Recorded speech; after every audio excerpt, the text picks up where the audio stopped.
never seen any work of God. They said, we have heard a lot of sermons, but we have never seen the power of God. This generation owes to this generation that we demonstrate God's power.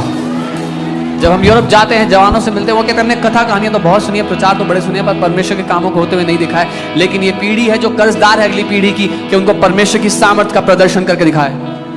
यहाँ पे आदित्य की mama है, आदित्य की mama, आदित्य's mom here. Okay.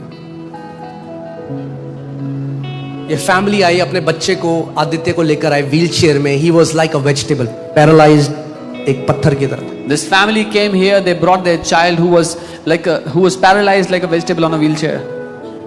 Meeting के बाद हमने उनके ऊपर हाथ रखा, प्रे करा, कुछ भी कोई डिफरेंस नहीं. After the meeting we laid hands, prayed for him, no difference, nothing changed. और 3 हफ्ते बाद, After 3 weeks, आदित्य चलता हुआ कलीसिया आ रहा है. Aditya comes walking to the church. आज कल मुझे वो परिवार मिला जिन्होंने अपना पूरा जीवन, जो ब्राह्मण फैमिली है, उन्होंने अपना पूरा जीवन यीशु को दे दिया. इसीलिए नहीं कि मैंने उन्हें अच्छी कथा सुनाई, क्योंकि उन्होंने खुद चख के देख लिया कि यीशु मसीह जिंदा खुदा है. I met this Brahmin family yesterday who has received the Lord Jesus as their Lord and Savior, not because I told them a good story, but because they have tested, they have tasted, and they have seen that He is the living God. Amen. मैं हमेशा ये बात कहता हूँ, if this pulpit is just about effective communication, then there are many better communicators in the world. अगर ये pulpit केवल सटीकता से बात करने के लिए है, तो बहुत ऐसे अच्छे वक्ता हैं जो बाहर दुनिया में हैं. There are many motivational speakers. They know how to say things perfectly. बहुत से प्रोत्साहन करने वाले वक्ता हैं जो सिद्धता से बातें करना जानते हैं. But the pulpit in the church is not for motivation, it is for demonstration. लेकिन कलीसिया का पुलपिट प्रोत्साहन के लिए नहीं है, ये प्रगटीकरण के लिए परमेश्वर की सामर्थ. Apostle Paul says, I don't come to you with the persuasive words of human wisdom. I come to you in the demonstration of the power of the Holy Ghost. पौलुस प्रेरित कहते हैं, मैं तुम्हारे पास मनुष्य की चतुराई की चिकनी चुपड़ी बातें लेकर के नहीं, लेकिन परमेश्वर की सामर्थ का प्रगटीकरण लेकर आया हूं. Okay, hallelujah.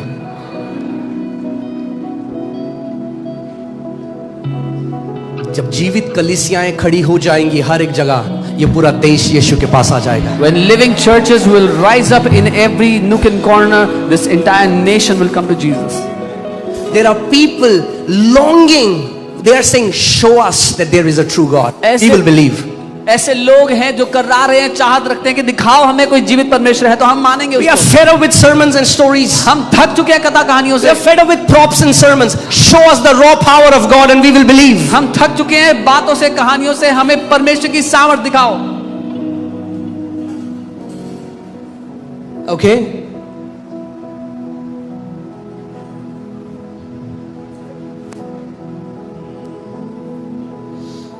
Hallelujah. Do you know that healing draws people to God? अब जानते हैं चंगाई लोगों को परमेश्वर की ओर खींचती है. खुद सोचो, ये जो टीचिंग आई, अगर कोई व्यक्ति है जिस एक जो हम इतने परिवार, अभी आप देख रहे हो हर संडे जन्म से बहरे और गूंगे बोल रहे हैं. आप सोचो उस परिवार में वो कहेंगे यीशु ने हमारे बच्चे को चंगा कर दिया, अब हम कभी नहीं मानेंगे यीशु को. Think about it. There's a deaf and mute from birth that are speaking. If when God does this, a family, would they say that Jesus has healed our child, now we'll never believe on him? Acts chapter 9 में एक कहानी है. Acts 9 there's a story. एनियस की, जिसको पतरस ने चंगा किया, और देखो क्या लिखा है उसमें. Whom Peter healed, and see what it says. Acts 9:35. Bible बताती है पूरा का पूरा. So all who dwelt at Lydda and Sharon saw him and turned to. जब उन्होंने चंगाई देखी होती हुई जो पतरस ने करी, सारे के सारे प्रभु की तरफ मुड़ गए. तब लुदा और शरोन के सब रहने वाले उसे देखकर, उस चंगाई को होते देखकर प्रभु की ओर मुड़ गए. एक काम करो, 34 लगाओ. And Peter said to him, Aeneas, Jesus Christ heals you. Arise and make up your bed. And then he arose immediately. ठीक है? So पतरस ने उसको बोला, Aeneas चंगा हो जा. उसके बाद क्या हुआ? 35 में चंगाई के एकदम बाद, so all who dwelt at Lydda and Sharon saw him and turned to the Lord. तो सब जो वहां रहने वाले थे देखकर प्रभु की ओर मुड़ गए. आप जानते हैं, अगर आप कहानी सुनेंगे, आयरलैंड में एक सेंट थे, Saint Peter, and at that time the entire Ireland was pagan. A story of Saint Peter. उस समय पूरा जो आयरलैंड था वो गैर ईश्वर की आराधना करते थे. You know, they used to worship nature and these Demi God's, अलग अलग चीजों की, बहुत Thor, सारी ईश्वरों की, जो आप मूवीज देखते हो आज, the movies which you see today, these gods. they used to worship these gods. There are many Nordic gods like that. बहुत से Nordic Ishwar, And this man comes with the power of gospel. ये मनुष्य सुसमाचार की He ताकत starts लेकर to आया, heal the sick बीमारों को चंगा करने and लगा, cleanse the lepers and raise the dead. मुर्दों को जिंदा The करने, entire nation turned to the Lord. पूरा देश प्रभु की ओर मुड़ गया. Amen. बहुत भीड़ नहीं चाहिए, प्रभु को कुछ चाहिए जो पूरा देश बदल देंगे. God doesn't need a crowd, he needs a handful who will turn the entire nation towards him. Amen. कितने लोगों ने वो कहानी सुनी है जब पतरस और जॉन जा रहे थे मंदिर में और उस सुंदर नामक फाटक के नीचे एक लंगड़ा व्यक्ति था? अगर सुनिए तो हाथ दिखाओ. How many have heard the story of that beautiful gate where there was a lame from birth?